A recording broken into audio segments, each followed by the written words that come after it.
Pagi itu pasar Baghdad riuh seperti biasa. Pedagang kain berteriak menawarkan sutra terbaik. Penjual kurma memamerkan dagangan manisnya. Dan aroma roti hangat bercampur dengan wangi rempah-rempah dari Yaman. Kota di masa Khalifah Harun al-Rashid memang tak pernah benar-benar sepi. Namun hari itu ada keramaian yang berbeda. Di tengah pasar, di atas karpet merah yang tampak terlalu mewah untuk ukuran orang biasa, berdiri seorang pria berjubah hijau tua dengan sorban tinggi melilit kepalanya. Jenggotnya rapi, matanya tajam, dan suaranya lantang menggelegar. "Wahai kaum muslimin," serunya dramatis.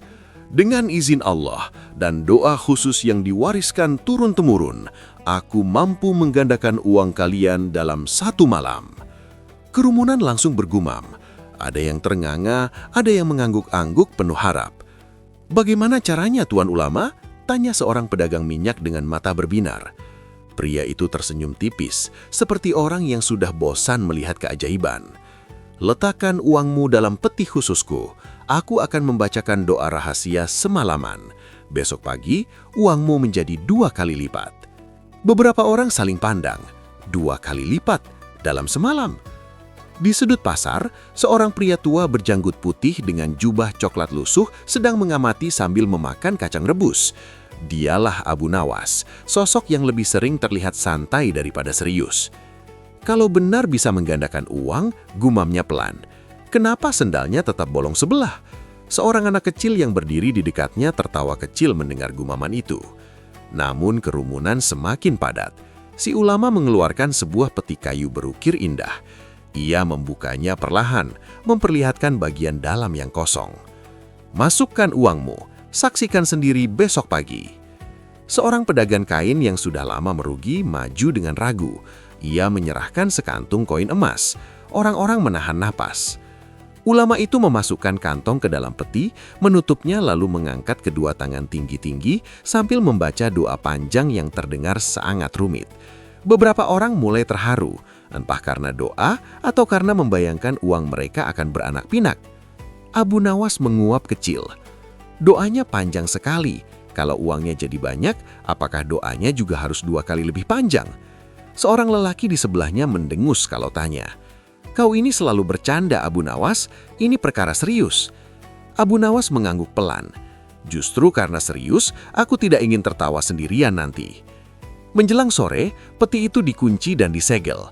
Si ulama mengumumkan bahwa ia akan bermalam di masjid untuk berdoa tanpa henti. "Besok pagi, saksikan keajaiban," serunya penuh percaya diri. Orang-orang bubar dengan wajah penuh harapan. Sebagian bahkan berlari pulang untuk mengambil tabungan mereka. Isu tentang uang berlipat ganda menyebar lebih cepat daripada kabar diskon kurma. Abu Nawas tetap duduk di tempatnya, menatap peti yang kini dibawa pergi dengan pengawalan 2 pemuda kekar. Gumamnya sambil mengelus jenggot putihnya. Uang memang bisa beranak, tapi biasanya setelah ditanam di ladang usaha, bukan di dalam peti kayu. Malam itu, pasar mulai sepi, namun perbicaraan tentang keajaiban esok terus terdengar di kedai-kedai kopi. Seorang pedagang tua mendekati Abu Nawas. "Menurutmu bagaimana, wahai Abu Nawas? Apakah ia benar-benar punya karomah?" Abu Nawas tersenyum tipis.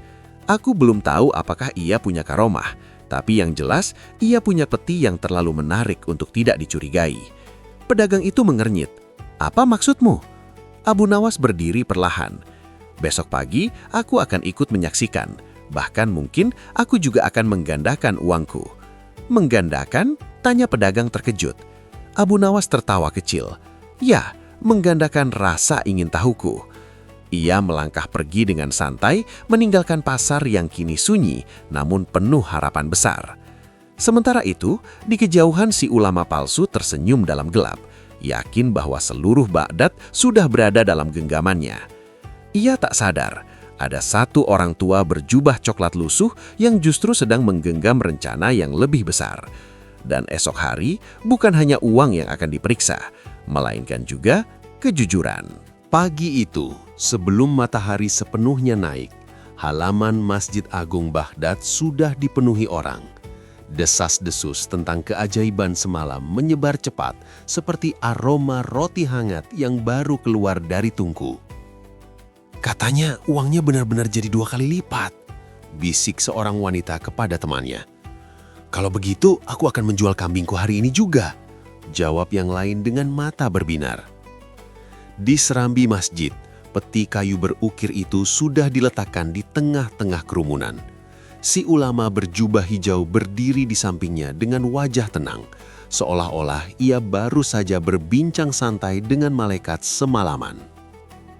Tak lama kemudian, muncullah Abu Nawas, berjalan pelan sambil membawa segelas susu hangat. Jubah coklat lusuhnya bergoyang ringan tertiup angin pagi. Ia menyelinap ke barisan depan tanpa tergesa-gesa. "Wahai kaum muslimin!" seru si ulama dengan suara menggelegar. "Dengan izin Allah, doa yang kubaca semalam telah mengabulkan permintaan saudara kita." Ia menunjuk pedagang kain yang kemarin menyerahkan sekantong koin emas. Pedagang itu maju dengan wajah tegang, antara takut dan berharap. Peti dibuka perlahan. Semua orang menahan nafas. Si ulama mengangkat 2 kantong koin dan menuangkannya ke atas karpet. Gemerincing emas terdengar jelas. Jumlahnya tampak 2 kali lipat. Kerumunan langsung bersorak. "Allahu Akbar!" teriak beberapa orang. Pedagang kain itu berlutut hampir menangis. Benar-benar 2 kali lipat." Beberapa orang langsung berdesakan ingin menyerahkan uang mereka hari itu juga. Abu Nawas menyeruput susunya pelan. Matanya tak tertuju pada koin-koin emas, melainkan pada peti kayu itu. Ia memperhatikan cara si ulama membuka tutupnya. Terlalu cepat, terlalu percaya diri. "Wahai Tuan Ulama," kata Abu Nawas tiba-tiba dengan suara santai. "Bolehkah aku bertanya?" Kerumunan menoleh. Si ulama mengangkat dagu. "Tentu saja, wahai orang tua." "Doa apa yang Tuan baca semalaman?" tanya Abu Nawas polos. "Doa itu terlalu panjang untuk orang awam," jawabnya cepat. "Ilmu tingkat tinggi." Abu Nawas mengangguk-angguk. Pantas saja, karena semalam aku juga membaca doa, tapi yang bertambah hanya rasa laparku." Beberapa orang tertawa kecil, tapi si ulama tak tersenyum. Abu Nawas melanjutkan, "Bolehkah aku melihat petinya lebih dekat?" Si ulama ragu sesaat, namun karena banyak saksi, ia menyerahkan peti itu. Abu Nawas mengangkatnya sedikit. "Berat juga ya, padahal isinya cuma doa dan uang." Ia membaliknya perlahan, mengetuk bagian bawahnya. Kayunya bagus, tukangnya pasti pintar. Si ulama mulai tidak nyaman. "Apa maksudmu?" "Tidak ada," jawab Abu Nawas ringan. "Aku hanya kagum. Peti ini seperti punya rahasia." Orang-orang mulai saling pandang. Si ulama segera mengambil kembali peti itu. "Tidak ada rahasia selain kekuasaan Allah." "Baiklah," kata Abu Nawas tersenyum. "Kalau begitu, hari ini aku ingin mencoba." Kerumunan kembali riuh. "Kau juga ingin menggandakan uangmu, Abu Nawas?" ejek seseorang. "Tentu saja," jawabnya santai. "Siapa yang tidak ingin uangnya bertambah? Tapi sayangnya uangku sedikit. Aku ini orang miskin yang kaya akal saja." Beberapa orang tertawa. Abu Nawas mengeluarkan sekantong kecil koin perak. "Ini tabunganku, tidak banyak, tapi aku ingin melihat bagaimana doa Tuan bekerja." Si ulama menerima kantong itu dengan senyum tipis. "Besok pagi kau akan melihat keajaiban." Abu Nawas mengangguk patuh, tapi sebelum menyerahkannya sepenuhnya, ia mengeluarkan 1 koin, menggigitnya pelan, lalu menggoreskan sesuatu kecil di pinggirannya menggunakan ujung cincin besinya. Setelah itu, ia memasukkannya kembali ke dalam kantong. "Untuk kenang-kenangan," gumamnya pelan. "Apakah kau meragukanku?" tanya si ulama tajam. Abu Nawas tersenyum lebar. "Meragukan? Tidak. Aku hanya ingin memastikan nanti aku tidak salah menghitung. Aku ini sudah tua, penglihatanku kadang berlipat-lipat sendiri." Beberapa orang kembali tertawa. Si ulama terpaksa ikut tersenyum kaku. Kantong itu dimasukkan ke dalam peti bersama uang orang lain. Hari itu semakin banyak warga menyerahkan uang mereka. Harapan tumbuh, keserakahan pun ikut tumbuh diam-diam. Sementara kerumunan bubar menjelang siang, Abu Nawas berdiri memandangi peti yang kembali dibawa ke dalam masjid. Ia mengelus jenggot putihnya perlahan. "Besok pagi," gumamnya pelan, kita akan lihat apakah yang berlipat itu uangku atau kebohongannya. Dan untuk pertama kalinya, senyum di wajahnya bukan sekedar lelucon, melainkan tanda bahwa ia mulai melihat celah dalam permainan sang ulama. Keesokan paginya, Masjid Agung Baghdad kembali dipenuhi lautan manusia. Orang-orang datang lebih awal dari biasanya. Bahkan ada yang membawa karung kosong, barangkali berharap bisa pulang dengan isi 2 kali lebih berat. Di tengah kerumunan, si ulama berjubah hijau berdiri dengan wajah berseri-seri.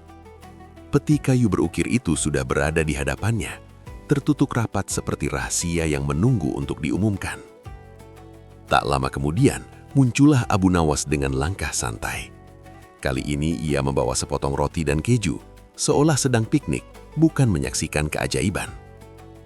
"Wahai kaum muslimin," seru si ulama, "dengan izin Allah, uang yang kalian titipkan semalam telah diberkahi dan dilipat gandakan." Sorak-sorai menggema. Satu persatu kantong uang dibuka dan dituang ke atas karpet. Gemerincing koin memenuhi udara. Seperti kemarin jumlahnya tampak 2 kali lipat. Beberapa orang sampai sujud syukur. Ada yang menangis terharu. Ada pula yang langsung menghitung dengan tangan gemetar. Akhirnya, tibalah giliran Abu Nawas. "Majulah, wahai orang tua," kata si ulama dengan nada yang terdengar sedikit mengejek. Abu Nawas maju sambil mengunyah roti. "Semoga uangku tidak ikut menua seperti pemiliknya," katanya santai. Kerumunan tertawa kecil. Si ulama membuka kantong Abu Nawas dan menuangkan isinya ke atas karpet. Koin-koin perak berkilauan di bawah sinar matahari pagi. Jumlahnya jelas 2 kali lipat. "Nah," seru seseorang, "bahkan uang Abu Nawas pun jadi banyak." Abu Nawas berlutut perlahan. Ia tidak langsung tersenyum atau bersorak. Ia justru mulai memunguti koin satu persatu dengan wajah serius yang dibuat-buat. "Kenapa lama sekali menghitungnya?" sindir seorang pemuda. "Ini aku sudah tua. Kalau salah hitung, nanti yang dituduh doanya kurang manjur." Tawa kecil terdengar lagi. Namun di balik sikap santainya, mata Abu Nawas bergerak cepat. Ia mencari koin yang tadi ia gores dengan cincin besinya. Ia mengingat betul tanda kecil itu, sebuah garis miring halus di tepi koin. 1 koin, 2 koin, 3 koin. Dahinya sedikit berkerut. Ia terus mencari, mengangkat satu persatu, membolak-balikan di bawah cahaya. Tidak ada. Tak satu pun memiliki goresan kecil itu. Abu Nawas berhenti sejenak, lalu tersenyum tipis. "Bagaimana, wahai Abu Nawas?" tanya si ulama dengan nada percaya diri. "Apakah doaku kurang panjang semalam?" "Oh tidak, doamu pasti sangat panjang. Sampai-sampai uangku pun sempat berjalan-jalan dulu sebelum kembali." Kerumunan mengernyit. "Apa maksudmu?" tanya seorang pedagang. Abu Nawas mengangkat 1 koin tinggi-tinggi. "Koin ini cantik sekali, mengkilap. Tapi anehnya, tidak satu pun memiliki tanda kecil yang kubuat kemarin." Si ulama mengeraskan wajahnya. "Tanda apa? Uang tetaplah uang." "Benar, uang tetaplah uang. Tapi kalau aku menaruh kambing di kandang, dan besok yang keluar 2 kambing lain yang lebih gemuk, aku boleh bertanya dari mana asalnya, bukan?" Beberapa orang mulai saling pandang. Si ulama tersenyum kaku. "Kau menuduhku menukar uangmu?" "Aku?" Abu Nawas pura-pura kaget. "Menuduh? Tidak sama sekali. Aku hanya heran, mungkin saja uangku semalam berdoa sendiri dan berganti wajah." Tawa kecil terdengar, tapi kini lebih gugup. Si ulama mencoba menguasai keadaan. "Kau ini terlalu banyak bercanda, Abu Nawas. Bukankah uangmu sudah menjadi 2 kali lipat? Apalagi yang kau inginkan?" Abu Nawas berdiri perlahan. "Aku ingin menjadi muridmu." Semua terdiam. "Murid?" ulang si ulama. "Ya," jawab Abu Nawas serius. "Ilmu menggandakan uang ini luar biasa. Aku ingin belajar langsung. Siapa tahu suatu hari aku bisa menggandakan hutangku juga." Kerumunan kembali tertawa. Si ulama terdiam sesaat. Tawaran itu terdengar seperti pujian, tapi ada sesuatu dalam mata Abu Nawas yang tidak membuatnya nyaman. "Baiklah," kata si ulama akhirnya. "Datanglah malam ini. Aku akan mengajarkanmu sebagian rahasia." Abu Nawas membungkuk hormat. "Terima kasih, Guru. Aku akan datang dengan rasa ingin tahu yang sangat besar." Kerumunan bubar dengan hati penuh kekaguman kepada si ulama. Mereka tak menyadari bahwa di balik senyum santai Abu Nawas, sebuah rencana mulai tersusun rapi. Ia berjalan keluar dari masjid sambil menggoyang-goyangkan kantong uangnya. Uangku memang bertambah, tapi kebohongannya juga ikut bertambah. Dan malam nanti, ia tak hanya akan menjadi murid paling aneh. Ia akan menjadi murid yang terlalu jeli untuk dibohongi. Malam itu, Masjid Agung Baghdad terasa lebih sunyi dari biasanya. Lampu-lampu minyak menyala redup, memantulkan bayangan panjang di dinding batu. Di salah satu sudut, si ulama berjubah hijau duduk bersila dengan wajah penuh wibawa, atau setidaknya berusaha terlihat demikian. Tak lama kemudian, muncullah Abu Nawas dengan langkah ringan. Jubah coklat lusuhnya bergesekan pelan dengan lantai masjid. Ia membawa kantong kecil dan wajah yang tampak terlalu polos untuk ukuran murid yang serius. Ah, muridku yang penuh rasa ingin tahu. Sapa si ulama dengan senyum tipis. Apakah kau siap mempelajari rahasia besar? Abu Nawas duduk bersila di hadapannya. Sejak kecil aku siap menerima rahasia, Guru. Hanya saja biasanya rahasia itu yang menolak mendekat. Si ulama mengabaikan candaan itu. Ilmu ini, katanya pelan, tidak bisa diajarkan pada sembarang orang, butuh keyakinan penuh. Aku sangat yakin, jawab Abu Nawas cepat. Terutama yakin bahwa orang-orang sangat ingin cepat kaya. Ulama itu mengangguk pelan, tak menangkap maksud tersembunyi di balik kalimat tersebut. Baiklah, lanjutnya. Malam ini kau akan menyaksikan sendiri prosesnya. Bawalah uang dalam jumlah lebih besar. Kita akan menggandakannya bersama. Abu Nawas tersenyum tipis. Jumlah lebih besar? Seberapa besar, Guru? Semakin besar, semakin nyata keajaibannya. Keesokan harinya, kabar menyebar ke seluruh penjuru pasar.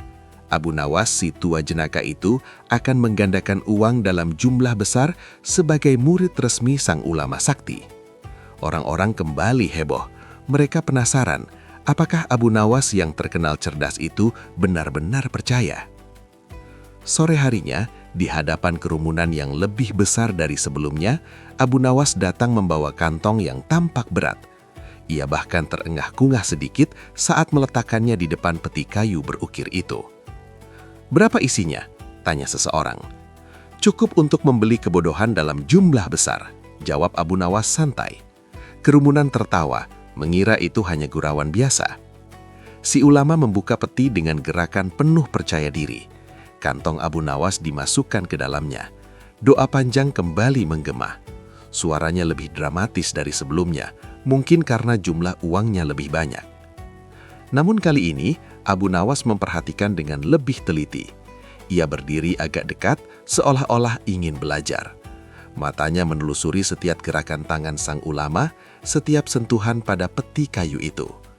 Ada sesuatu yang janggal. Saat doa hampir selesai, tangan si ulama sempat menekan bagian dalam peti sedikit lebih lama dari biasanya. Gerakan kecil, tapi cukup mencurigakan. Malam itu, peti kembali dikunci dan diletakkan di dalam masjid. Pagi harinya, kerumunan kembali memenuhi halaman. Bahkan beberapa utusan istana tampak berdiri di kejauhan ingin menyaksikan fenomena yang sedang ramai dibicarakan di masa Khalifah Harun al-Rashid. Peti dibuka perlahan. Kantong Abu Nawas diangkat lalu dituang ke atas karpet. Gemerincing koin terdengar lebih banyak dari sebelumnya. Jumlahnya benar-benar 2 kali lipat. Orang-orang bersorak lebih keras dari hari-hari sebelumnya. Lihat, bahkan Abu Nawas tak bisa menyangkalnya, teriak seseorang. Abu Nawas berlutut pelan. Ia memunguti koin-koin itu satu persatu. Seperti kemarin, ia mencari tanda kecil yang ia buat. Kali ini bukan hanya goresan, tetapi juga titik hitam kecil dari arang di beberapa koin. Ia memeriksa dengan teliti. Tidak ada. Tak satu pun koin bertanda itu muncul. Abu Nawas menghela napas pelan, lalu berdiri sambil tersenyum lebar. Luar biasa.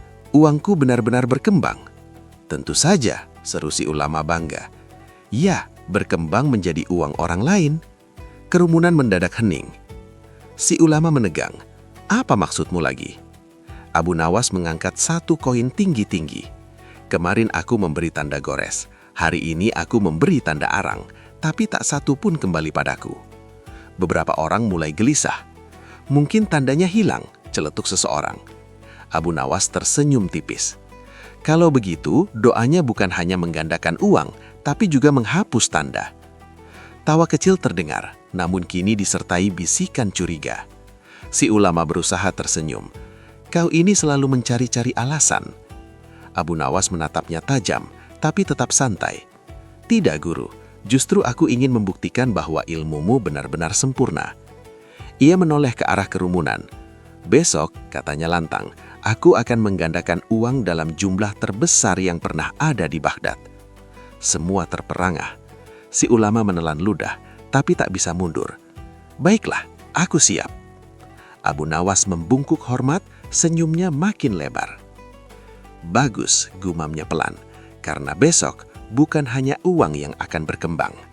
Ia melangkah pergi meninggalkan masjid, sementara kerumunan mulai berdebar-debar menantikan pertunjukan terbesar yang akan menentukan apakah yang benar-benar berlipat itu uang atau kebohongan.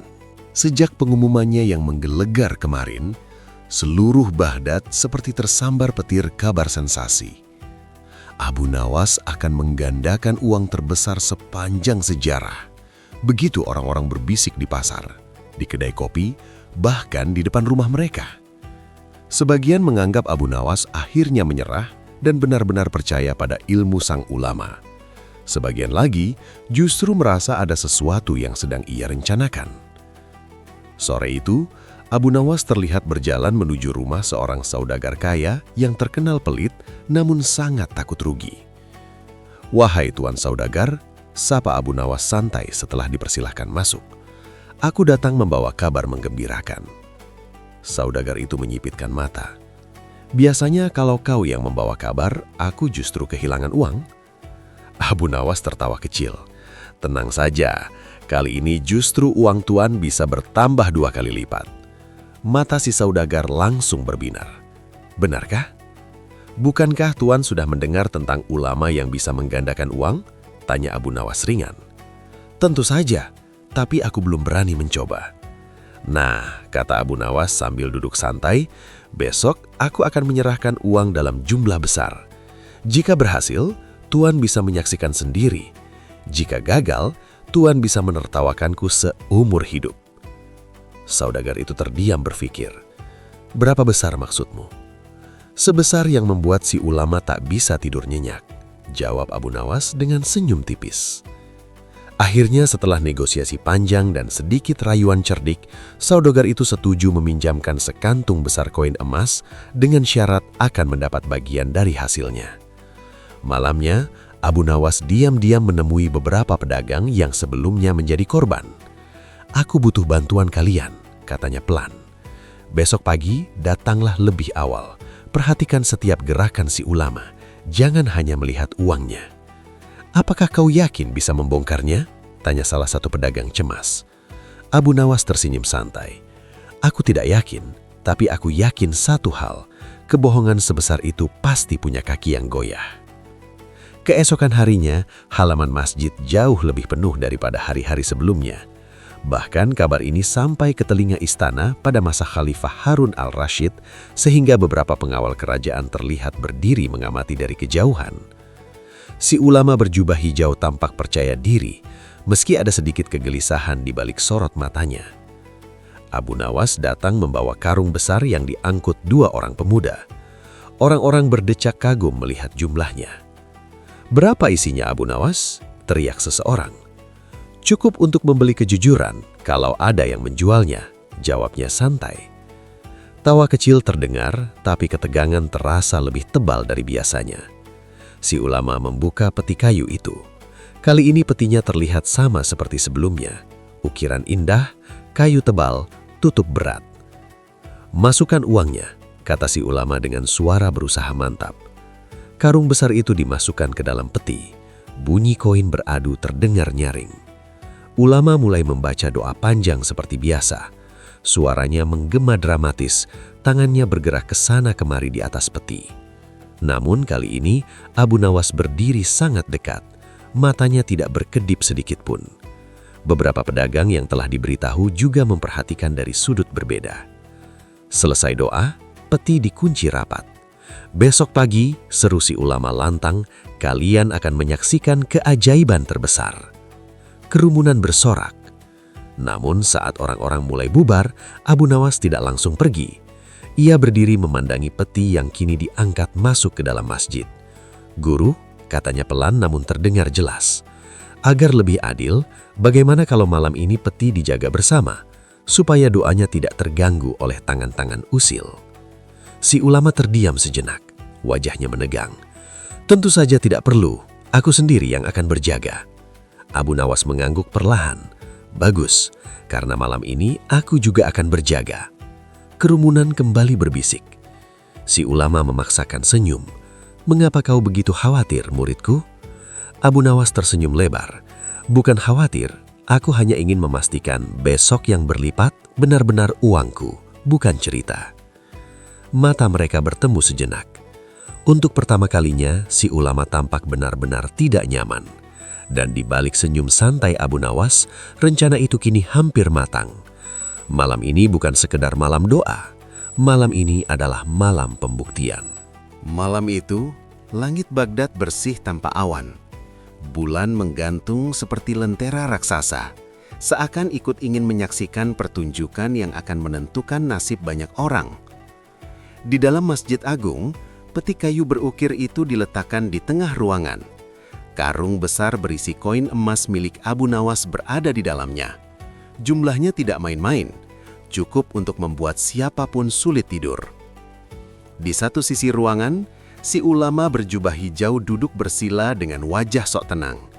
Di sisi lain, Abu Nawas bersandar santai pada tiang masjid sambil menguap lebar. "Guru," kata Abu Nawas ringan, "doanya nanti sepanjang apa?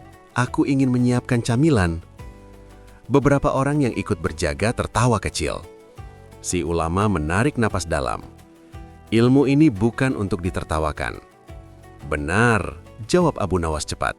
"Karena yang sering tertawa, biasanya yang tahu rahasianya." Ulama itu memilih mengabaikan kalimat tersebut. Ia mulai membaca doa dengan suara panjang dan berirama. Tangannya melayang-layang di atas peti, sesekali menepuk-nepuk tutupnya. Abu Nawas tidak banyak bicara lagi. Kali ini ia benar-benar memperhatikan. Beberapa saat kemudian, dua orang pemuda yang selama ini dikenal sebagai pengikut setia si ulama masuk membawa kendi air. "Kami akan membantu menjaga," kata salah satunya. Abu Nawas tersenyum ramah. "Wah, banyak sekali yang ingin menjaga peti ini, seperti menjaga bayi baru lahir saja." Mereka tersenyum kaku. Waktu berlalu, doa terus mengalun. Lampu minyak mulai meredup, beberapa orang yang berjaga mulai mengantuk. Namun, Abu Nawas tidak tidur. Ia pura-pura merebahkan diri, tapi matanya setengah terbuka. Ia menunggu. Tengah malam tiba, suasana masjid hening. Doa si ulama melambat, lalu berhenti. "Sekarang adalah bagian paling sakral," katanya pelan. "Tak seorang pun boleh mendekat." Abu Nawas bangkit perlahan. "Baiklah guru, aku akan menjauh, sedikit saja." Ia melangkah ke sisi lain ruangan, tapi tetap dalam jarak pandang. Tak lama kemudian, dua pengikut si ulama bergerak perlahan mendekati peti. Salah satu dari mereka berdiri di belakang, seolah menutupi pandangan. Tangan si ulama menyentuh bagian dalam peti agak lama. Klik! Suara kecil terdengar. Abu Nawas memicingkan mata. Tangan itu menekan bagian dasar peti dengan cara yang sangat spesifik. Abu Nawas berdiri mendadak. "Guru!" Semua terkejut. "Ada apa?" tanya si ulama gugup. "Aku hanya ingin bertanya, apakah doa itu juga mengharuskan peti ditekan-tekan begitu?" Wajah si ulama memucat sesaat, tapi ia segera tersenyum. "Aku hanya memastikan segelnya kuat." "Ah," kata Abu Nawas santai, "kupikir petinya sedang masuk angin." Beberapa penjaga menahan tawa. Namun suasana mulai berubah. Ada kecurigaan tipis yang mulai merambat di hati para saksi. Si ulama kembali duduk dan melanjutkan doa. Kali ini lebih singkat. Menjelang subuh, semua kembali diam. Peti dikunci rapat. Besok pagi, ujar si ulama dengan suara lelah, kita akan melihat hasilnya. Fajar menyingsing. Kerumunan yang lebih besar dari sebelumnya telah memenuhi halaman masjid. Bahkan terdengar kabar bahwa berita ini telah sampai ke telinga Khalifah Harun al-Rashid dan utusan istana berdiri di barisan depan. Peti dibawa keluar dengan penuh kehati-hatian. Abu Nawas berdiri tepat di sampingnya. Guru, hari ini akan jadi hari besar. Benar, jawab si ulama, berusaha terlihat tenang. Tutup peti dibuka perlahan. Karung besar diangkat. Dan ketika isinya dituangkan ke atas karpet, gemerincing emas terdengar 2 kali lebih banyak dari sebelumnya. Kerumunan bersorak lebih keras dari sebelumnya. Allahu Akbar! Benar-benar ajaib. Beberapa orang hampir pingsan melihat kilauan emas yang berlipat. Si ulama mengangkat tangan dengan bangga. Lihatlah, ilmu ini tidak pernah gagal. Namun Abu Nawas tidak bersorak. Ia jongkok perlahan di depan tumpukan koin. Tangannya menyentuh beberapa keping, membalikkan satu persatu. Lalu ia berdiri, senyumnya lebar, terlalu lebar. Luar biasa, benar-benar luar biasa. Si ulama tersenyum puas. Tapi, lanjut Abu Nawas santai, aku ingin semua uang ini dituangkan keluar dari karpet. Kerumunan terdiam. Kenapa? Tanya seseorang. Abu Nawas menatap peti kayu itu dalam-dalam. Karena aku ingin melihat apakah yang berlipat hanya uangnya saja. Angin pagi berhembus pelan. Untuk pertama kalinya, wajah si ulama benar-benar kehilangan warna. Dan semua orang mulai sadar, hari ini mungkin bukan tentang keajaiban, melainkan tentang sesuatu yang selama ini tersembunyi di balik dasar peti kayu itu. Kerumunan yang tadinya bersorak, kini berubah menjadi lautan wajah bingung. Permintaan Abu Nawas terdengar sederhana, menuangkan semua uang keluar dari karpet. Tetapi nada suaranya membuat banyak orang merasa ada sesuatu yang lebih besar sedang disiapkan. Si ulama berjubah hijau berusaha tersenyum. Untuk apa? Bukankah sudah jelas jumlahnya berlipat? Abu Nawas mengangguk santai. Benar, jumlahnya memang tampak berlipat. Tapi aku ini orang tua. Mataku kadang tertipu kilau emas. Lebih baik kita melihat semuanya dengan jelas. Beberapa orang mulai berbisik. Iya benar juga. Kenapa tidak sekalian saja? Ulama itu tak punya pilihan. Dengan gerakan agak kaku, ia mengangguk. Baiklah, tuangkan saja. Karung besar itu dibalik sepenuhnya. Semua koin emas bergemerincing jatuh ke lantai batu masjid. Kilauannya memantul ke wajah-wajah yang kini tak lagi tersenyum lebar seperti tadi. Abu Nawas berjongkok perlahan. Tangannya menyapu tumpukan koin, meratakannya. Lalu ia berdiri dan menunjuk ke arah peti. Sekarang, katanya tenang, bolehkah aku memeriksa petinya lagi? Wajah si ulama kembali menegang. Untuk apa lagi? Karena semalam aku melihat sesuatu yang menarik. Tangan guru tampak sangat menyayangi bagian dasar peti itu. Tawa kecil terdengar, tapi kali ini bercampur rasa penasaran. Ulama itu mencoba tertawa. Kau ini selalu memperhatikan hal-hal kecil. Justru dari hal kecil biasanya rahasia besar bersembunyi, balas Abu Nawas cepat. Tanpa menunggu izin lebih lanjut, ia mengangkat peti itu. Beberapa orang membantu memiringkannya. Peti tampak biasa saja, kayu tebal, ukiran indah. Namun Abu Nawas mengetuk bagian bawahnya perlahan. Tok, tok. Bunyinya tidak sama di semua bagian. Gumamnya. Ia menekan salah satu sudut bawah dengan telapak tangan. Klik. Suara kecil terdengar lagi. Kerumunan terdiam total. Bagian dasar peti itu bergerak sedikit. Seseorang berteriak, "Ada rongga di bawahnya." Abu Nawas tidak langsung membukanya. Ia justru berdiri tegak dan menoleh ke arah si ulama.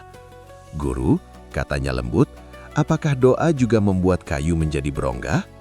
Wajah si ulama itu kini benar-benar pucat. Beberapa pengikutnya tampak gelisah, mencoba mundur perlahan ke belakang kerumunan. Abu Nawas akhirnya membuka lapisan dasar itu, dan di dalamnya terlihat ruang tersembunyi yang cukup besar untuk menyimpan kantong uang tambahan. Suasana meledak. Itu sebabnya uangnya berlipat. Dia menukar uang kita. Beberapa orang maju dengan wajah merah karena marah. Namun Abu Nawas mengangkat tangan memberi isyarat agar mereka tenang. "Tunggu," katanya tegas tapi santai. "Jangan dulu marah, kita belum selesai melihat pertunjukannya." Ia menunjuk ke arah dua pengikut si ulama. Semalam ketika doa memasuki bagian paling sakral, dua orang ini berdiri sangat dekat dengan peti. Mungkin mereka juga sedang berdoa dengan tangan. Orang-orang mulai mengerti. Si ulama mencoba bersuara. "Ini fitnah, peti ini sudah lama kupakai." "Benar, dan sudah lama pula kau menukar uang orang-orang yang terlalu cepat percaya." Kerumunan semakin gaduh. Namun Abu Nawas kembali berbicara dengan nada ringan, seolah sedang menceritakan kisah lucu. "Guru, sebenarnya aku kagum. Rencanamu rapi. Kau gunakan uang dari korban sebelumnya untuk menggandakan uang korban berikutnya. Selama orang terus percaya, pertunjukanmu akan terus berjalan."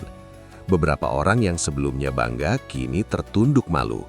"Tapi," lanjut Abu Nawas, "ada satu kesalahan kecil." "Apa itu?" terdengar suara dari belakang. Abu Nawas tersenyum lebar. "Kau terlalu percaya bahwa semua orang lebih serakah daripada penasaran." Abu Nawas mengangkat satu koin emas dari tumpukan. "Aku tidak datang untuk menggandakan uangku. Aku datang untuk menggandakan saksi." Beberapa utusan istana yang sejak tadi diam kini maju selangkah. Mereka telah melihat semuanya. Nama Khalifah Harun al-Rashid disebut pelan oleh salah satu pengawal. Wajah si ulama kini benar-benar kehilangan wibawa. Ia tak lagi terlihat seperti orang sakti, hanya seperti pria biasa yang tertangkap basah. Kerumunan mulai menuntut penjelasan. Ada yang ingin menyeretnya saat itu juga. Namun Abu Nawas kembali mengangkat tangan. "Sabar," katanya tenang. "Pertunjukan belum selesai. Kalau ia mengaku bisa menggandakan uang, mari kita beri kesempatan terakhir." Semua menoleh kepadanya heran. "Kesempatan?" ulang seseorang. Abu Nawas menatap si ulama lurus-lurus. "Ya," katanya santai. "Besok kita akan buat tantangan yang jauh lebih besar. Bukan hanya uang rakyat, tapi sesuatu yang tak bisa ia tukar dengan peti berongga." Angin pagi berhembus pelan melewati halaman masjid. Dan untuk pertama kalinya, orang-orang tak lagi melihat Abu Nawas sebagai si tua jenaka. Mereka melihatnya sebagai orang yang dengan tenang dan sedikit bercanda baru saja menggoyahkan fondasi kebohongan yang hampir menipu seluruh Baghdad. Kerumunan belum juga bubar. Justru semakin rapat mengelilingi peti kayu berongga itu. Suasana yang tadi penuh decak kagum kini berubah menjadi campuran marah, malu, dan penasaran. Si ulama berjubah hijau berdiri dengan wajah pucat. Keringat dingin mengalir di pelipisnya. Dua pengikutnya sudah tidak lagi berani menatap orang banyak. Di tengah lingkaran itu, Abu Nawas tetap berdiri santai. Seolah semua ini hanya bagian dari sandiwara yang sudah ia baca naskahnya sejak awal. "Wahai guru," katanya ringan, "petimu ternyata punya 2 lantai, seperti rumah orang kaya saja." Beberapa orang tertawa kecil, meski amarah masih terasa di udara. Ini bukan seperti yang kalian pikirkan," seru si ulama akhirnya. "Rongga itu untuk menyimpan kitab doa." "Kitab doa berbentuk koin emas," potong Abu Nawas cepat. Tawa lebih keras terdengar. Bahkan beberapa pengawal istana sulit menahan senyum. Namun Abu Nawas belum selesai. Ia mengangkat tangan meminta tenang. "Saudara-saudaraku, sebelum kita memutuskan apapun, mari kita pastikan semuanya terang benderang." Ia berlutut dan mulai mengeluarkan isi ruang rahasia itu. Dari dalamnya memang ditemukan beberapa kantong koin tambahan. Jumlahnya cukup untuk menggandakan setoran siapapun yang menitipkan uang. Bisik-bisik berubah menjadi geram. "Jadi uangku kemarin, itu uangku juga." Wajah-wajah yang dulu berbinar kini memerah karena sadar telah tertipu. Si ulama mundur selangkah. Aku hanya ingin membantu kalian." "Membantu?" angkat alis Abu Nawas. "Membantu memindahkan uang dari kantong mereka ke kantongmu." Kerumunan kembali tertawa, tapi kali ini pahit. Namun alih-alih memprovokasi kemarahan, Abu Nawas justru berbicara dengan nada lebih lembut. "Guru," katanya, "kau tahu apa kesalahan terbesarmu?" Si ulama menatapnya dengan mata penuh ketakutan. "Kau mengira orang-orang hanya punya 2 hal, uang dan keserakahan. Padahal mereka juga punya akal. Beberapa orang mengangguk pelan. Tapi, lanjut Abu Nawas santai, aku orang yang adil. Kau masih mengaku bisa menggandakan uang, bukan? Si ulama terdiam. Baiklah, kata Abu Nawas lantang. Aku beri kesempatan terakhir. Besok kita tidak akan menggunakan peti ini lagi. Kerumunan kembali berbisik. Kita akan menggunakan peti dari istana. Tanpa rongga, tanpa rahasia. Beberapa pengawal kerajaan saling pandang. Nama Khalifah Harun al-Rashid mulai disebut-sebut pelan oleh orang-orang di barisan belakang. Dan, tambah Abu Nawas dengan senyum tipis, uang yang akan digadakan bukan milik rakyat. Semua terdiam. Milik siapa? Tanya seseorang. Abu Nawas menatap langsung ke arah utusan istana. Milik Khalifah. Hening seketika. Si ulama hampir tersedak nafasnya sendiri. Itu tidak perlu. Aku sudah cukup membuktikan. Oh, belum, potong Abu Nawas lembut. Kalau ilmumu benar-benar murni doa, tidak ada yang perlu kau takutkan. Bukankah doa berlaku untuk siapa saja, bahkan untuk khalifah? Kerumunan kini sepenuhnya berada di pihak Abu Nawas. Beberapa orang mulai tersenyum penuh harap. Mereka ingin melihat bagaimana akhir dari semua ini. Si ulama tak bisa mundur. Jika ia menolak, pengakuannya runtuh seketika. Jika ia menerima, ia mempertaruhkan segalanya. Aku siap, katanya akhirnya meski juaranya bergetar. Bagus, seru Abu Nawas ceria. Aku suka orang yang percaya diri, bahkan ketika petinya sudah terbuka. Tawa lebedak lebih lepas sekarang. Namun di balik kelucuan itu, suasana tetap tegang. Abu Nawas lalu mendekat dan berbicara pelan, hanya cukup terdengar oleh si ulama.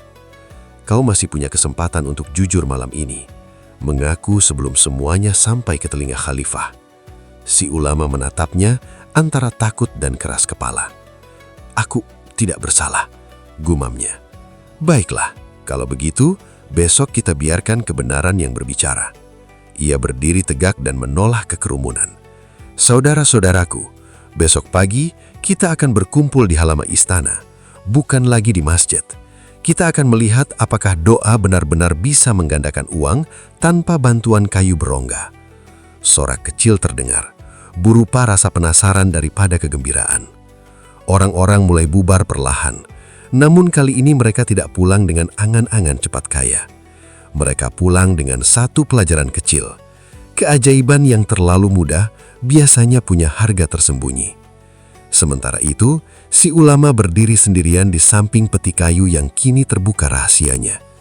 Dan untuk pertama kalinya, ia sadar. Besok bukan lagi tentang uang. Besok adalah tentang harga dirinya sendiri. Dan Abu Nawas sudah menyiapkan panggung yang jauh lebih besar. Pagi itu, halaman istana Baghdad belum pernah seramai ini. Rakyat berbondong-bondong datang, bukan untuk pesta atau pengumuman pajak, melainkan untuk menyaksikan sesuatu yang lebih menegangkan, pembuktian keajaiban. Di barisan depan, para pengawal berdiri tegap. Di balkon istana, tampak beberapa pejabat kerajaan bersiap menyaksikan jalannya peristiwa yang kabarnya sudah sampai ke telinga Khalifah Harun al-Rashid. Di tengah halaman, sebuah peti baru diletakkan. Peti itu sederhana, terbuat dari kayu tebal tanpa ukiran, tidak ada dasar ganda, tidak ada rongga rahasia, dan di sampingnya berdiri si ulama berjubah hijau, wajahnya jauh lebih pucat daripada hari-hari sebelumnya. Tak lama kemudian, muncullah Abu Nawas dengan langkah santai seperti biasa. Jubah coklat lusuhnya berkibar pelan tertiup angin pagi. Ia bahkan sempat menyapa beberapa pedagang yang kemarin tertipu. "Bagaimana tidur kalian semalam?" tanyanya ringan. "Tidak nyenyak," jawab salah satu pedagang jujur. Abu Nawas tersenyum. "Bagus, artinya akal kalian mulai bangun." Beberapa orang tertawa kecil. Seorang utusan istana melangkah maju membawa kantong berisi koin emas. Atas izin khalifah, sejumlah uang kerajaan akan digunakan untuk pembuktian hari ini. Suasana langsung hening. Si ulama menelan ludah. Kini ia tak lagi berhadapan dengan pedagang atau rakyat biasa. Ia berhadapan dengan uang milik penguasa negeri. Abu Nawas berdiri di samping peti dan berbicara lantang agar semua mendengar. "Hari ini, Kita tidak akan memakai peti lama. Tidak ada rongga, tidak ada pengikut yang mendekat. Peti ini akan dijaga oleh pengawal istana semalaman. Semua mata tertuju pada si ulama.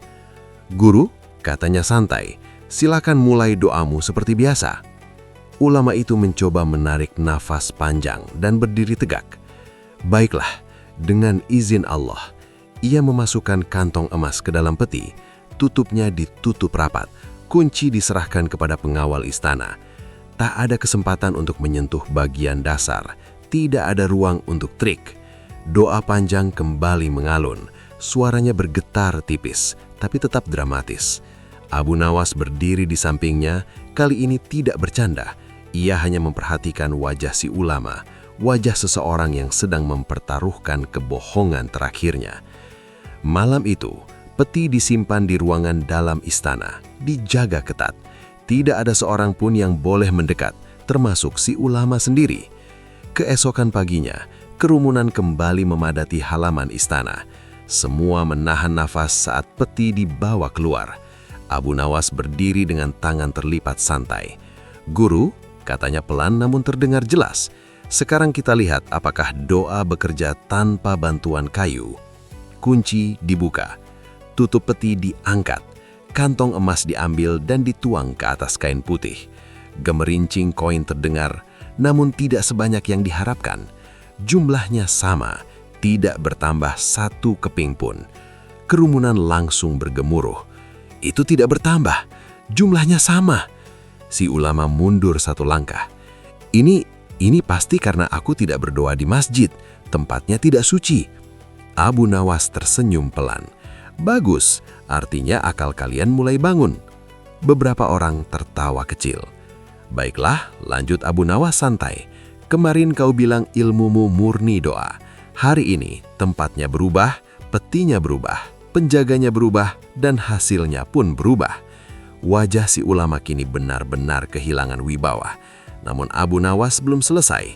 Ia mengangkat satu koin emas tinggi-tinggi. "Saudara-saudaraku," katanya tenang, "lihatlah, koin ini tidak bertambah karena memang tidak ada doa yang bisa menggandakan uang tanpa usaha." Ia menoleh kepada si ulama, "Yang kau gandakan selama ini bukan uang, kau menggandakan harapan kosong." Hening menyelimuti halaman. Beberapa orang yang dulu hampir menyerahkan seluruh harta mereka, kini tertunduk malu. Si ulama mencoba berbicara, tapi suaranya tercekak. Abu Nawas mendekat dan berkata pelan, cukup untuk didengar orang-orang terdekat. "Ilmu sejati tidak butuh peti rahasia, dan kejujuran tidak takut pada penjaga istana." Pengawal kerajaan melangkah maju, bersiap membawa si ulama untuk dimintai pertanggungjawaban lebih lanjut. Namun sebelum itu terjadi, Abu Nawas mengangkat tangan sekali lagi. "Tunggu!" Semua menoleh kepadanya. "Aku masih ingin mendengar satu hal dari guru kita ini." Ia menatap lurus ke mata si ulama. "Apakah kau masih mengaku bisa menggandakan uang?" Suasana hening total. Angin pagi berhembus pelan melewati halaman istana. Dan untuk pertama kalinya sejak semua ini bermula, tidak ada lagi tempat bagi si ulama untuk bersembunyi. Semua mata menunggu jawabannya, karena jawaban itulah yang akan menentukan bukan saja nasibnya, tetapi juga pelajaran bagi seluruh Baghdad. Halaman istana masih sunyi setelah pertanyaan terakhir Abu Nawas menggantung di udara. "Apakah kau masih mengaku bisa menggandakan uang?" Semua mata tertuju pada si ulama berjubah hijau. Wajahnya yang dulu penuh percaya diri kini pucat seperti kertas basah. Bibirnya bergetar, tapi tak ada kata yang keluar. Akhirnya ia menunduk. Ilmu itu tidak selalu berhasil," gumamnya pelan. Kerumunan langsung bergemuruh. "Berarti selama ini bohong, kembalikan uang kami." Beberapa orang maju dengan emosi yang mulai tak terkendali. Namun Abu Nawas segera mengangkat tangan memberi isyarat tenang. "Sabar," katanya ringan. "Kalau kalian marah sekarang, nanti uangnya bukan berlipat, malah hilang lagi karena rusuh." Tawa kecil terdengar, cukup untuk meredakan suasana. Abu Nawas lalu menatap si ulama lagi. Guru, kemarin kau berkata bisa menggandakan apa saja dengan doa, bukan? Si ulama terdiam. Baiklah, lanjut Abu Nawas santai. Kalau uang terlalu berat untuk digandakan, mari kita coba sesuatu yang lebih ringan. Orang-orang mulai penasaran. Apa maksudmu? Tanya seorang pejabat istana. Abu Nawas tersenyum lebar. Kalau beliau bisa menggandakan apa saja, bagaimana kalau beliau menggandakan jenggotku? Kerumunan terdiam sesaat, lalu meledak dalam tawa besar. Jenggot, seru seseorang. Abu Nawas memegang jenggot putihnya yang panjang. Ya, kalau uang bisa jadi 2, mungkin jenggotku bisa jadi 4. Lumayan, biar aku terlihat lebih bijak. Bahkan beberapa pengawal istana ikut tertawa. Si ulama menatapnya dengan wajah campuran marah dan malu. Itu tidak masuk akal. Oh, Abu Nawas pura-pura heran. Menggandakan uang masuk akal, tapi menggandakan jenggot tidak. Tawa kembali pecah. Ulama itu mencoba membela diri. Ilmu ini khusus untuk harta, bukan untuk tubuh. Baiklah, kata Abu Nawas cepat. Kalau begitu, gandakan saja bayanganku. Kerumunan kembali tertawa. Atau lanjutnya santai, gandakan napasku, supaya aku bisa berlari tanpa lelah. Kini bahkan pejabat istana tersenyum lebar. Si ulama tak bisa lagi menjawab dengan logika. Setiap alasan yang ia berikan justru membuatnya semakin terlihat konyol. Abu Nawas mendekat selangkah dan berbicara lebih serius, meski senyum tipus masih menghiasi wajahnya. Guru, masalahnya bukan pada peti, bukan pada tempat. Masalahnya adalah pada klaimmu. Ia menoleh ke arah kerumunan. Saudara-saudaraku, kalau seseorang berkata bisa menggandakan uang dengan mudah, mengapa ia tidak menggandakan uangnya sendiri sampai memenuhi Baghdad? Beberapa orang mengangguk pelan. Kenapa ia perlu uang kalian? Lanjut Abu Nawas. Si ulama kini tak bisa lagi mengangkat wajahnya. Seorang utusan kerajaan melangkah maju. Atas nama Khalifah Harun al-Rashid, penipuan terhadap rakyat dan kerajaan adalah pelanggaran berat.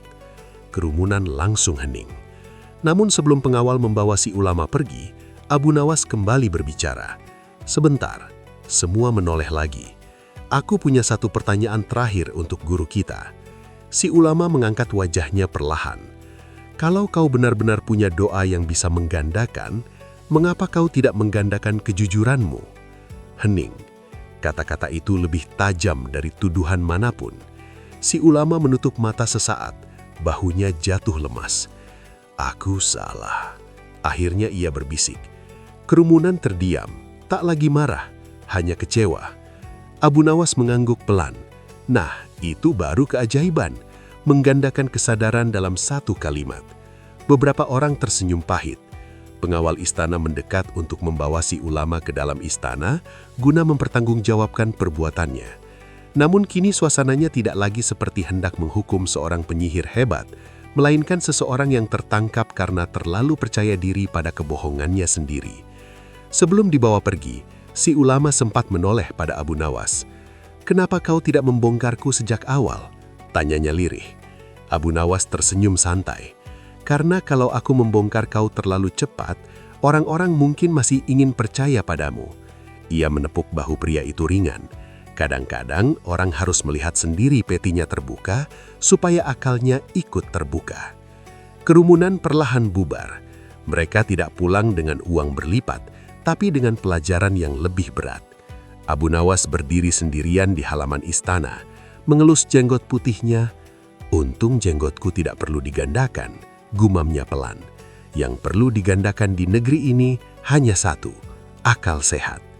Dan untuk pertama kalinya sejak semua ini dimulai, Baghdad terasa sedikit lebih ringan. Namun kisah ini belum benar-benar selesai, karena hukuman yang akan dijatuhkan mungkin justru lebih tak terduga dari semua keajaiban palsu itu. Keesokan paginya, aula istana dipenuhi pejabat, pengawal, dan beberapa perwakilan rakyat. Di singgasana duduk Khalifah Harun al-Rashid. Wajahnya tenang, namun sorot matanya tajam. Di tengah ruangan berdiri si ulama berjubah hijau. Kini tidak ada lagi sorot percaya diri. Sorbannya sedikit miring, wajahnya lelah, dan bahunya tampak berat menanggung rasa malu. Di sisi lain, Abu Nawas berdiri santai seperti biasa. Jubah coklat tuanya tergerai sederhana, jenggot putihnya tertiup pelan oleh angin dari jendela terbuka. Khalifah membuka sidang. Engkau dituduh menipu rakyat dengan janji menggandakan harta. Apakah engkau mengakuinya? Ulama itu menunduk dalam-dalam. Hamba mengaku salah, Paduka. Suasana hening. Beberapa rakyat yang hadir berbisik pelan. Ada yang masih menyimpan amarah, ada pula yang hanya menghela napas panjang. Khalifah menatapnya lama. Mengapa kau lakukan itu? Pertanyaan itu tidak disertai kemarahan, melainkan ketenangan yang justru lebih menekan. Ulama itu terdiam beberapa saat sebelum menjawab. Awalnya, aku hanya ingin dihormati. Orang-orang lebih mendengarkan orang yang dianggap memiliki keajaiban. Lalu datanglah mereka membawa uang, berharap keajaiban itu nyata, dan aku terbawa arusnya. Kejujuran itu membuat ruangan semakin sunyi. Abu Nawas mengangkat sedikit alisnya, namun tidak berkata apa-apa. Khalifah bersandar perlahan. Engkau tahu hukuman bagi penipuan terhadap rakyat bisa sangat berat. Beberapa pengawal menggenggam tombak mereka lebih erat, namun Khalifah belum menjatuhkan keputusan. Ia menoleh pada Abu Nawas. Wahai Abu Nawas, engkau yang membongkar perkara ini, apa pendapatmu? Beberapa pejabat tampak terkejut. Jarang Khalifah meminta pendapat dalam perkara hukum seperti ini. Abu Nawas mengusap jenggotnya perlahan. Paduka, jika diperbolehkan berbicara, bicaralah. Abu Nawas melangkah ke tengah aula. Guru ini memang bersalah, tapi ia tidak mencuri dengan pedang. Ia mencuri dengan harapan palsu. Beberapa rakyat mengangguk. Dan yang lebih berbahaya dari pedang adalah kebodohan yang membuat orang rela menyerahkan hartanya sendiri. Seorang pejabat berdaham kecil tak nyaman dengan sindiran halus itu. Abu Nawas melanjutkan, kalau Paduka menghukumnya berat, rakyat mungkin puas sesaat, tapi besok akan muncul orang lain yang menjual keajaiban baru. Khalifah menatapnya penuh perhatian. Menurutmu, apa yang harus dilakukan? Tanya sang penguasa. Abu Nawas tersenyum tipis. Hukumlah ia dengan tanggung jawab. Semua orang saling pandang, bingung. Maksudmu? Tanya Khalifah. Perintahkan ia mengembalikan seluruh harta yang diterima. Dan bukan hanya itu, biarkan ia berdiri di pasar selama 40 hari, bukan untuk menjual keajaiban, tapi untuk mengajarkan orang agar tidak mudah percaya pada keajaiban. Beberapa orang terkejut. 40 hari, ulang seorang pejabat. Ya, jawab Abu Nawas tenang. Setiap hari ia harus mengakui di depan umum bagaimana ia menipu dan bagaimana orang-orang tertipu. Biarkan rasa malu menjadi guru terbaiknya. Ruangan hening. Khalifah memandang si ulama. Apakah kau sanggup menjalani itu? Ulama itu mengangkat wajahnya. Untuk pertama kalinya, ada sesuatu yang berbeda di matanya. Bukan lagi ketakutan, melainkan kesadaran. Jika itu dapat menembus kesalahanku, aku sanggup, Paduka. Beberapa rakyat mulai berbisik. Seorang tua yang dulu menyerahkan tabungannya melangkah maju. Kalau uang kami kembali dan ia benar-benar mengakui kesalahannya, kami bisa memaafkan. Ucapan itu membuat suasana berubah. Khalifah akhirnya berdiri. Baik, dengan mempertimbangkan nasihat Abu Nawas dan pengakuanmu sendiri, hukumanmu adalah mengembalikan seluruh harta yang kau terima. Setelah itu, selama 40 hari, kau akan berdiri di pasar Baghdad dan mengajarkan rakyat tentang bahayanya ketamakan dan kebohongan. Ia berhenti sejenak. Jika kau lari atau mengingkari, hukuman akan dilipat gandakan. Kata terakhir itu terasa seperti sindiran halus terhadap klaim penggandaan yang dulu dibanggakan si ulama. Beberapa orang tersenyum tipis. Sidang ditutup. Ketika orang-orang mulai meninggalkan aula, si ulama mendekati Abu Nawas. "Kenapa kau membelaku?" tanyanya pelan. Abu Nawas tersenyum ringan. "Aku tidak membelamu, aku membela Baghdad." Si ulama itu terdiam. Kalau kau dihukum berat tanpa pelajaran, orang-orang hanya akan takut. Tapi kalau kau dihukum dengan kesadaran, mereka akan belajar.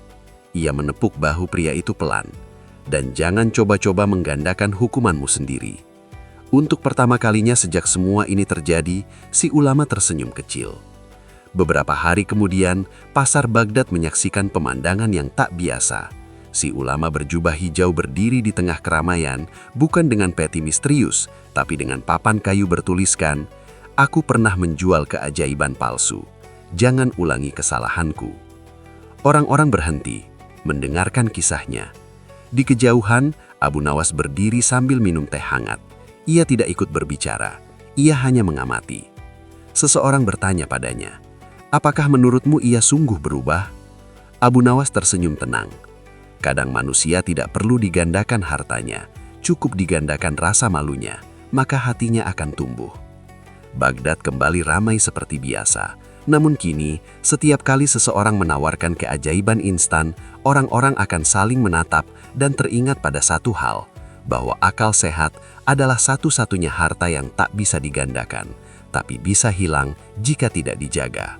Dan disitulah Abu Nawas kembali menyusuri pasar, siap menghadapi kebodohan berikutnya yang mungkin mencoba menyamar sebagai keajaiban. 40 hari hampir berlalu. Di pasar Baghdad, orang-orang mulai terbiasa melihat sosok ulama berjubah hijau berdiri dengan papan kayunya. Setiap pagi, ia datang lebih awal. Wajahnya tidak lagi dipenuhi kesombongan, melainkan ketenangan yang pelan-pelan tumbuh dari penyesalan. Ia tidak lagi berbicara tentang menggandakan uang. Ia berbicara tentang keserakahan, tentang bagaimana ia sendiri pernah terbuai oleh pujian, tentang bagaimana orang-orang rela menyerahkan hartanya demi harapan instan. Dan yang paling penting, tentang rasa malu. Dari kejauhan, Abu Nawas sering mengamati. Kadang sambil menyeruput teh, kadang sambil berpura-pura menawar kurma.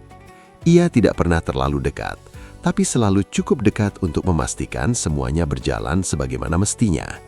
Suatu sore, seorang pemuda berpakaian rapi mendekati kerumunan. "Apakah benar kau dulu bisa menggandakan uang?" tanyanya pada ulama itu. Kerumunan langsung berdesir pelan. Ulama itu menarik nafas dalam. "Tidak, aku hanya membuat orang percaya bahwa aku bisa." Pemuda itu tersenyum tipis. "Menarik, karena aku benar-benar bisa." Beberapa orang spontan menoleh. Abu Nawas yang berdiri tak jauh dari situ mengangkat alisnya perlahan. Pemuda itu mengeluarkan sebuah botol kecil berisi cairan berkilau. Ini adalah ramuan dari negeri jauh. Siapapun yang mengoleskannya pada koin emas akan melihatnya bertambah 2 kali lipat dalam 7 hari. Beberapa pedagang saling pandang. "Buktinya?" tanya seseorang. Pemuda itu tersenyum percaya diri. "Aku bisa tunjukkan siapa yang berani mencoba." Suasana mulai terasa familiar, terlalu familiar. Ulama berjubah hijau itu memandang pemuda tersebut dengan tatapan yang kini berbeda. Ia seperti melihat bayangan dirinya di masa lalu. Sebelum siapapun maju, suara santai terdengar dari belakang. "Wah, 7 hari ya? Lama juga menggandakan 1 koin." Semua menoleh. Abu Nawas melangkah pelan ke tengah kerumunan. Pemuda itu menatapnya tajam. "Dan kau siapa?" "Aku hanya orang tua yang tak sabar," jawab Abu Nawas ringan. "Kalau bisa 7 hari, kenapa tidak 7 menit saja?" Beberapa orang tertawa kecil. Pemuda itu tersenyum tipis. "Ilmu tidak bisa dipercepat." Abu Nawas mengangguk-angguk. "Jadi seperti kemarin-kemarin, selalu butuh waktu agar orang lupa dan tidak bisa menagih." Kerumunan mulai berbisik. Pemuda itu mencoba tetap tenang. "Kalau kau tidak percaya, jangan ikut." "Bukan aku yang ingin ikut, aku hanya ingin belajar. Katanya ramuan ini bisa menggandakan emas." "Benar." Abu Nawas mengeluarkan sebuah koin dari sakunya. "Kalau begitu, bagaimana kalau kita buat kesepakatan kecil?" Pemuda itu menyipitkan mata. "Kesepakatan apa?" "Kau oleskan ramuanmu di koin ini, tapi sebelum 7 hari berlalu, kita simpan koin itu di tempat terbuka, di balai kota, dijaga oleh pengawal, disaksikan rakyat." Kerumunan mulai tertarik. "Setelah 7 hari, kalau benar jadi 2, aku sendiri yang akan berkeliling pasar mempromosikan ramuanmu." Beberapa orang bersorak kecil. "Dan kalau tidak?" tanya pemuda itu. Abu Nawas tersenyum tipis. "Kalau tidak, kau yang akan berdiri di sini 40 hari, seperti beliau." Ia menunjuk pada ulama berjubah hijau. Suasana hening. Pemuda itu menatap kerumunan. Semua mata kini tidak lagi penuh harap, melainkan penuh kewaspadaan. "Kenapa harus di balai kota?" tanya pemuda itu akhirnya. Abu Nawas mengangkat bahu. "Agar tidak ada yang bilang aku menukar koinnya, atau kau menukar ramuanmu." Beberapa orang mengangguk setuju. Pemuda itu terdiam cukup lama. "Baik," katanya akhirnya. "Aku setuju." Koin itu diolesi cairan berkilau tersebut. Lalu bersama-sama mereka menuju balai kota. Pengawal mencatat tanggal dan waktu. Koin itu diletakkan dalam kotak kaca sederhana yang bisa dilihat semua orang. Selama 7 hari, pasar dipenuhi perbincangan. Ada yang berharap benar-benar terjadi keajaiban. Ada yang hanya ingin melihat bagaimana akhir kisah ini. Hari ke-7 tiba. Kerumunan lebih besar dari biasanya memenuhi balai kota. Kotak kaca dibuka. Koin itu tetap satu. Tidak ada tambahan, tidak ada perubahan. Pemuda itu memucat. Ini pasti karena tempatnya tidak cocok, gumamnya. Abu Nawas menggeleng pelan. Keajaiban yang butuh tempat khusus biasanya bukan keajaiban. Beberapa orang tertawa kecil. Ulama berjubah hijau itu melangkah maju. "Anak muda," katanya pelan, "percayalah, rasa malu hari ini lebih ringan daripada rasa malu 40 hari ke depan." Pemuda itu menunduk. Akhirnya ia mengaku bahwa ramuan itu hanyalah campuran minyak biasa dan serbuk kilap. Kerumunan tidak marah. Mereka hanya menghela nafas, seperti orang yang hampir jatuh ke lubang yang sama. Pemuda itu pun dijatuhi hukuman yang sama, mengembalikan semua uang yang sudah sempat diterima dan berdiri di pasar untuk mengakui kesalahannya. Sore itu, Abu Nawas berjalan pulang melewati pasar yang mulai lengang. Seseorang bertanya padanya, "Kenapa selalu ada orang yang mencoba menjual keajaiban?" Abu Nawas tersenyum tipis. "Karena selalu ada orang yang ingin membeli jalan pintas." Ia berhenti sejenak, menatap langit Baghdad yang memerah oleh senja. Dan selama manusia masih ingin hasil tanpa usaha, tugas kita bukan hanya menertawakan penipu. "Lalu apa?" tanya orang itu. Abu Nawas melangkah kembali dengan tenang, mengajarkan cara berpikir. Pasar kembali ramai seperti biasa.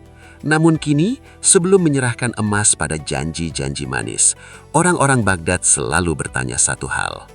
Apakah ini benar-benar keajaiban atau hanya ramuan 7 hari lagi? Sejak kemenangan atas pertanyaan dari negeri seberang, nama Abu Nawas semakin sering disebut di sudut-sudut Baghdad. Anak-anak menirukan caranya berbicara. Para pedagang menyelipkan namanya dalam candaan. Bahkan beberapa pejabat yang dulu memandangnya sebelah mata, kini tersenyum lebih ramah saat berpapasan. Namun pujian seperti angin gurun bisa menyejukkan sekaligus menyesatkan arah.